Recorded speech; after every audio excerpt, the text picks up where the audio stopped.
Hello, this is Zameer sir from सर्वेस्टा classes.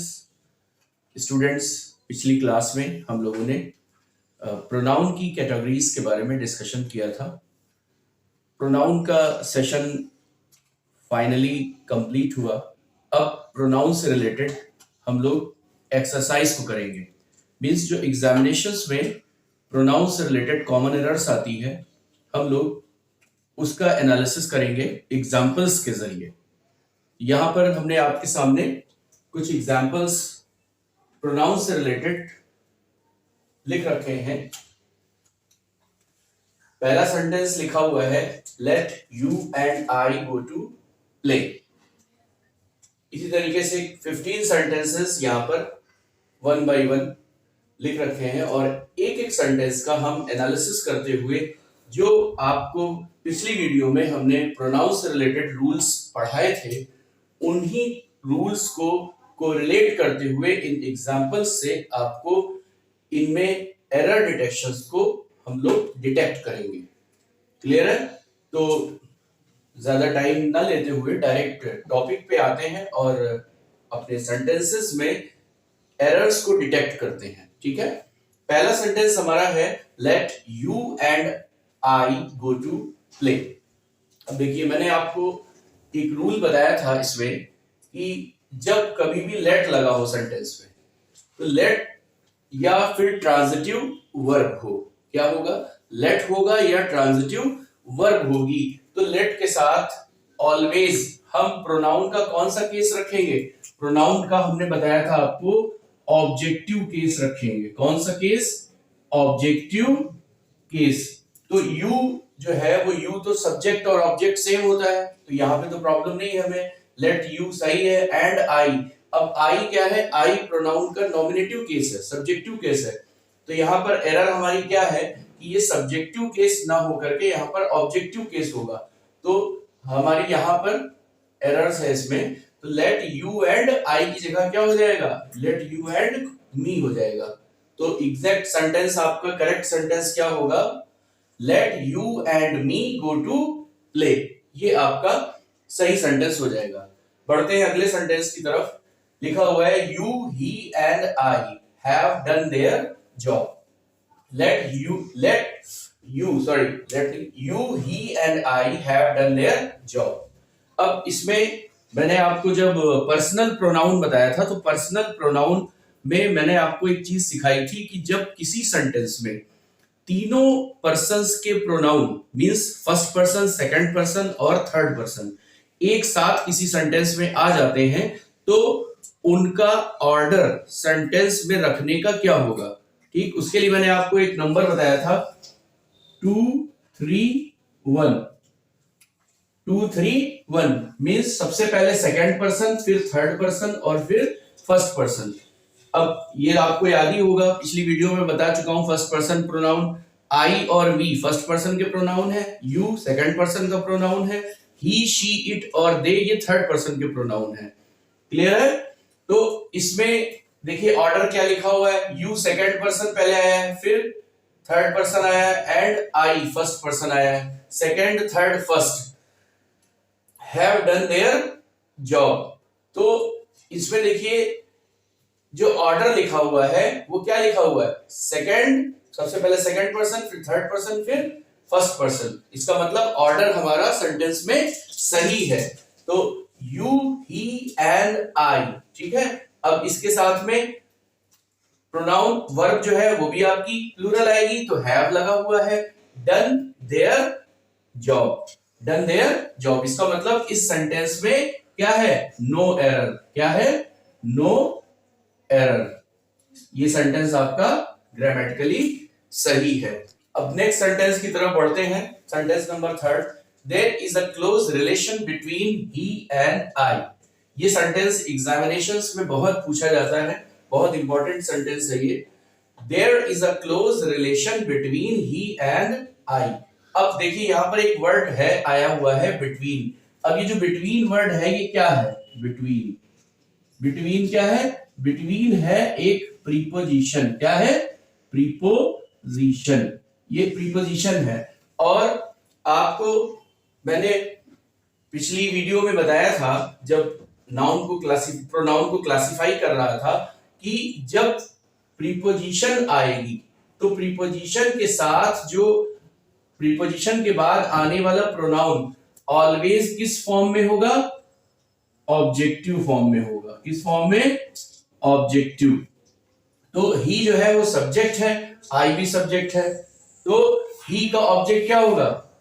Him हो जाएगा, और आई का ऑब्जेक्ट मी हो जाएगा। तो करेक्ट सेंटेंस क्या होगा?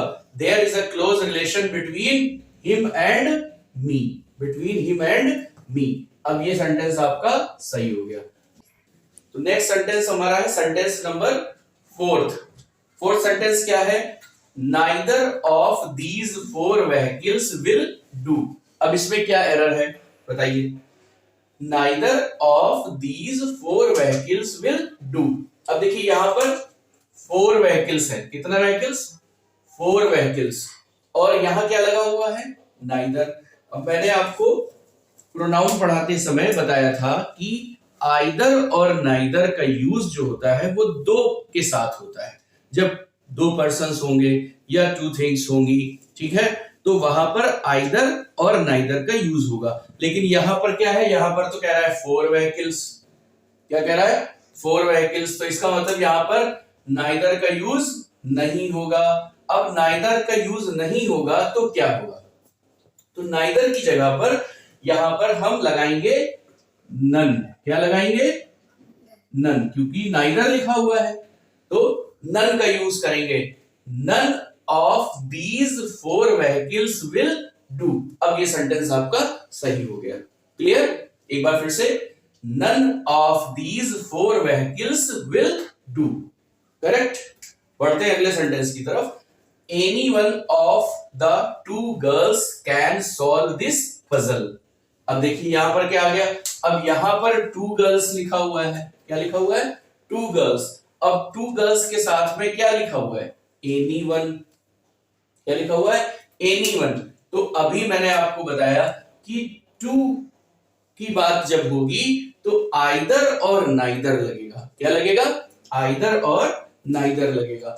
अब आइदर लगेगा या नाइदर लगेगा? तो आइदर लगेगा अगर सेंटेंस होगा पॉजिटिव, और नाइदर लगेगा अगर सेंटेंस होगा नेगेटिव। तो अब सेंटेंस आपका यहां है any one of the two girls can solve this puzzle. तो सेंटेंस आपका पॉजिटिव है। क्लियर? सेंटेंस जब पॉजिटिव है तो आपको यहां पर यूज करना है किस चीज का? आइदर का। इसका? आइदर का। तो यहां पर एनी वन जो है वो हट जाएगा और यहां आ जाएगा either of the two girls can solve this puzzle. Clear है? कोई doubt? No sir. Okay, next sentence की तरफ बढ़ते हैं। Either of the three students is responsible for the loss. अब देखिए फिर आइदर आ गया और यहां क्या आ गया? Three students. अब आइदर है, थ्री स्टूडेंट, थ्री है तो आइदर का यूज नहीं होगा। क्लियर? अब देखिए ये सेंटेंस आप यहां से कर सकते हैं। कैसे? Either of three. अब यहां पर क्या है? थ्री है, ठीक है, तो थ्री है तो आइदर और नाइदर का यूज तो होना नहीं है। अब सेंटेंस देखिए किस फॉर्म में है? पॉजिटिव है या निगेटिव है? Either of the three students is responsible for the loss. तो सेंटेंस आपका दिख रहा है पॉजिटिव। तो सेंटेंस अगर पॉजिटिव होगा तो होगा एनी वन। क्या होगा? Any one. तो यहां आइदर की जगह पर any one of the three students is responsible for the loss. तो ये एनी वन हो जाएगा। ठीक है। Next sentence, sentence number 7, very most important sentence. One should respect not only his own parents but also others. अब यहां subject देखिए क्या है? सब्जेक्ट है आपका वन। सब्जेक्ट क्या है? वन। और मैंने आपको पढ़ाया था कि वन के केसेस के बारे में। ठीक है, क्या बताया था? वन, वंस और वन। मतलब ये नॉमिनेटिव केस, ये पॉजेसिव केस और ये ऑब्जेक्टिव केस, है ना?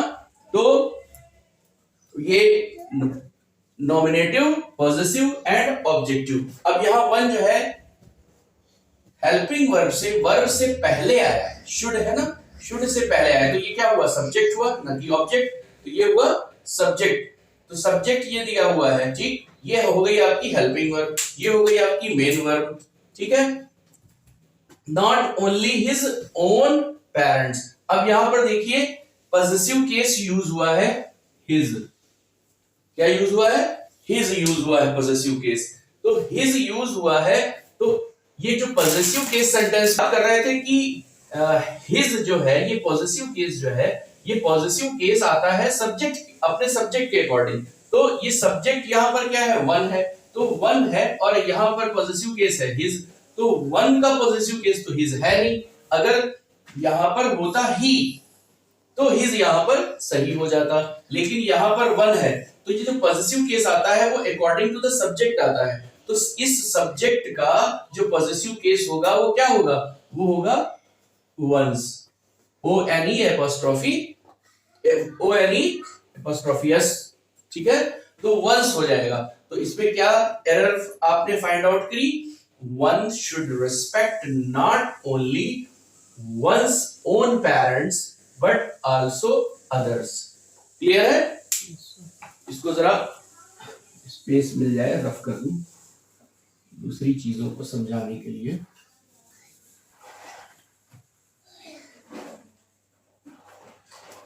बढ़ते हैं अगले सेंटेंस की तरफ। नेक्स्ट सेंटेंस हमारा क्या कहता है, each of the employees have to arrange their own vehicles, each of the employees have to arrange their own vehicles। अब यहां पर देखिए each लगा हुआ है, क्या लगा हुआ है, each, और each और every के बारे में मैंने आपको बताया था कि ये कैसे प्रोनाउन है, ये सिंगुलर प्रोनाउन है, सिंगुलर, कैसे प्रोनाउन है, सिंगुलर। इनके बाद जो आने वाला नाउन होगा वो तो हमेशा प्लूरल होगा, बट जो वर्ब आएगी वो सिंगुलर आएगी, क्योंकि वर्ब जो आती है वो अकॉर्डिंग टू ईच, इसके अकॉर्डिंग वर्ब आती है, ना कि एम्प्लॉइज के अकॉर्डिंग, ठीक है।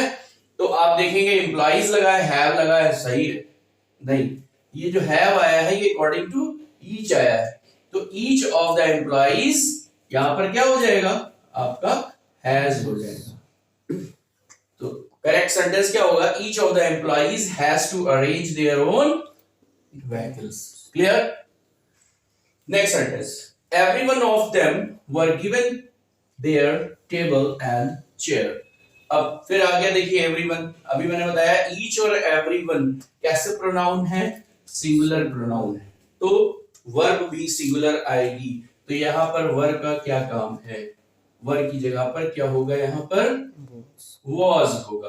तो everyone of them was given their table and chair। Next one, sentence number 10 की तरफ बढ़ते हैं। This is easy to get her agree, to get her agree। This is easy। अब ये this और that मैंने आपको प्रोनाउन बताए थे, this और that, ये this और that, तो ये प्रोनाउन हमें बताते हैं नियर और फार के बारे में। दिस मीन्स होता है नियर एंड दैट मीन्स होता है फार, ये निकटता को बताता है और ये दूरी को बताता है। तो यहां पर देखिए this is easy to get her agree, यहां पर दिस का यूज नहीं होगा, दिस का यूज नहीं होगा, यहां पर किस प्रोनाउन का यूज होगा, यहां पर इट का यूज होगा, किसका यूज होगा, इट का यूज होगा। मैंने बताया था आपको नॉन लिविंग थिंग्स के लिए इट लगाते हैं, तो it is easy to get her agree.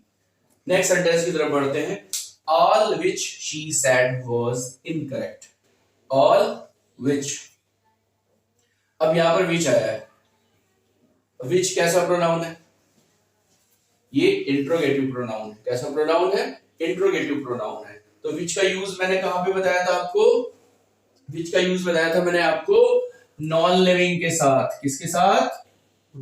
Non living के साथ किसका यूज होगा? विच का यूज होगा। और लिविंग्स के साथ में किसका यूज होगा? हु का यूज होगा। और लिविंग और नॉन लिविंग दोनों के लिए मैंने आपको क्या बताया था? तो उसके लिए मैंने आपको बताया था कि दैट का यूज होगा। ठीक है, तो यहां पर सेंटेंस देखिए क्या कह रहा है। All which she said was incorrect. All विच, जो कुछ भी उसने कहा, वॉज इनकरेक्ट, वो सब गलत था। तो यहां पर हम किस प्रोनाउन का यूज करेंगे बताइए? यहां पर हम विच की जगह पर दैट का यूज करेंगे। इसका यूज दैट का यूज करेंगे। All that she said was incorrect. Next sentence हमारा है sentence number 12। The leaders which do not love their country are not respected. Leaders की बात हो रही है। तो लीडर्स लिविंग बीइंग है या non living being? Clear? You know the living being. तो यहां पर विच क्या कर रहा है? विच की जगह पे क्या होना चाहिए? हु होना चाहिए। The leaders who do not love their country are not respected. Clear? Next one 13 नंबर। It was me who telephoned you yesterday. It was me who telephoned you yesterday. अब यहां पर देखिए वॉज दिया है। वॉज क्या है मैंने आपको बताया था, बहुत very most important term. Was जो है आपका वो क्या है? मैंने आपको बताया था वर्ब टू बी के बारे में। किसके बारे में? वर्ब टू बी के बारे में। तो वर्ब टू बी क्या होती है? Is, am, are, was, were. Verb to be होती है is, am, are, was, were. तो यहां पर क्या दिया हुआ है? वॉज दिया हुआ है। तो वर्ब टू बी है। अब इसका रूल क्या कहता है वर्ब टू बी का? वर्ब टू बी का रूल ये कहता है कि वर्ब टू बी से पहले आने वाला नाउन या प्रोनाउन जिस फॉर्म में होगा, जिस फॉर्म में होगा मतलब प्रोनाउन या नाउन जिस केस में होगा, नॉमिनेटिव केस में होगा अगर, ठीक है, तो वर्ब टू बी के बाद आने वाला नाउन या प्रोनाउन भी उसी केस में होगा। बट अपने सेंटेंस में आते हैं, देखिए सेंटेंस लिखा हुआ है इट वॉज मी। अब ये वर्ब टू बी है। वर्ब टू बी से पहले क्या आया है? इट आया है, और इट एक प्रोनाउन है। और ये इट जो है किस फॉर्म में है? तो इट वर्ब से पहले आया है, तो ये हुआ सब्जेक्ट। क्लियर? सब्जेक्ट हुआ। और सब्जेक्ट नॉमिनेटिव केस में है, सब्जेक्टिव केस में है। तो अब वर्ब टू बी के बाद मी आया है, और मी किस केस में है? ऑब्जेक्टिव केस में है। तो ये भी किस केस में होगा? जिस केस में इट है। तो इट सब्जेक्टिव केस में है, तो मी का सब्जेक्टिव केस क्या होगा? मी का सब्जेक्टिव केस होगा आई। क्या होगा? आई। तो करेक्ट सेंटेंस क्या होगा? It was I who telephoned you yesterday. Clear? It was I who telephoned you yesterday. Now, second last sentence, number 14. My brother and myself are glad to get your greetings. Sentence number 14. My brother and myself are glad to get your greeting. अब ये myself, yourself, herself, themselves, ourselves, ये क्या है? ये reflexive pronouns हैं। क्या है? Reflexive pronoun. और रिफ्लेक्सिव प्रोनाउंस का यूज कहां पर होता है मैंने आपको पिछली वीडियो में बताया है। जिन लोगों ने हमारी पिछली वीडियो नहीं देखी है, मैं उसका लिंक अपनी डिस्क्रिप्शन में इस वीडियो के डाल दूंगा, आप वहां से उसको वॉच कर सकते हैं। ठीक है? कुछ मैंने वर्ब्स दी हैं उसमें कि उन वर्ब्स के साथ रिफ्लेक्सिव प्रोनाउन का यूज होता है। और ये जो प्रोनाउन जिसमें सेल्फ और सेल्व्स लगा होता है, ये हमारे इम्फेटिक प्रोनाउंस भी होते हैं। इम्फेटिक प्रोनाउंस जब होते हैं जब किसी नाउन या प्रोनाउन को, जब स्पेशली जब किसी प्रोनाउन को एम्फेसाइज करना होता है, उसके महत्व को बढ़ाना होता है, उसके महत्व को बताना होता है, तो हम इम्फेटिक प्रोनाउन का यूज करते हैं। जैसे आई माई सेल्फ, तो यहां पर माई सेल्फ जो है वो इम्फेटिक प्रोनाउन है, क्योंकि ये माई सेल्फ आई को इम्फेसाइज कर रहा है, आई माई सेल्फ, तो वहां पर इम्फेटिक प्रोनाउन होगा। अब ये माई सेल्फ यहां लिखा हुआ है, तो ना तो यहां पर रिफ्लेक्सिव प्रोनाउन, ना तो कोई ऐसी वर्ब यूज हुई है जो माई सेल्फ का यूज यहां पर किया जाए, या फिर ना तो ये सेंटेंस जो है वो इम्फेटिक प्रोनाउन के तौर पे यूज हुआ है जो यहाँ पर माई सेल्फ का यूज किया जाए। ठीक है, क्योंकि इम्फेटिक प्रोनाउन होता तो इसी का सब्जेक्ट होता, यहाँ पर आई लिखा होता। ठीक है, ना तो ये रिफ्लेक्सिव प्रोनाउन यहाँ पर यूज होगा, ना इम्फेटिक प्रोनाउन यूज होगा, तो ये माई सेल्फ में ही एरर है। तो यहां पर क्या होगा, माई ब्रदर एंड, इसका नॉमिनेटिव केस आ जाएगा, my brother and I, my brother and I क्या हो जाएगा, my brother and I are glad, क्या आ जाएगा, आई आ जाएगा, my brother and I are glad to get your greetings. Now the last sentence आज के सेशन का, this is a secret between you and I. अब सेंटेंस आ गया है, सेंटेंस नंबर 3 से कोरिलेट कर लीजिए, आंसर अपने आप आ जाएगा। क्या नजर आ रहा है, बिटवीन आ रहा है। ठीक है, बिटवीन क्या है, बिटवीन है प्रीपोजिशन, क्या है, प्रीपोजिशन, और प्रीपोजिशन के बाद आने वाले जो प्रोनाउन होते हैं वो किस फॉर्म में होते हैं, ऑब्जेक्टिव फॉर्म में। किस फॉर्म में, ऑब्जेक्टिव फॉर्म में होते हैं।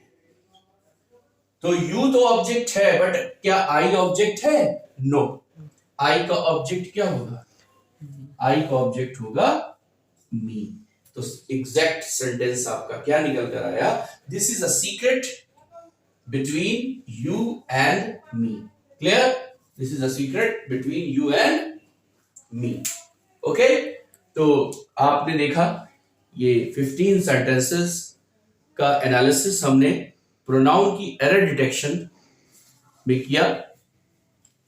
कोई अगर और क्वेरीज हैं आपकी नाउन से रिलेटेड, प्रोनाउन से रिलेटेड, जो चैप्टर्स में आपको पढ़ा चुका हूं, तो आप अपनी उन क्वेरीज को, उन क्वेश्चंस को कमेंट के माध्यम से आप हमसे डिस्कस कर सकते हैं। हम आपके हर कमेंट का सेटिस्फैक्टरी आंसर देने का प्रयास करेंगे। ठीक है, तो जिन स्टूडेंट्स ने हमारी वीडियो को सब्सक्राइब, वीडियो को लाइक नहीं किया है, शेयर नहीं किया है, जल्दी से लाइक और शेयर कर दें और चैनल को हमारे सब्सक्राइब कर दें। मिलते हैं बहुत जल्द अपनी इसी तरीके से और next important part of speech verb में। तब तक के लिए जय हिंद।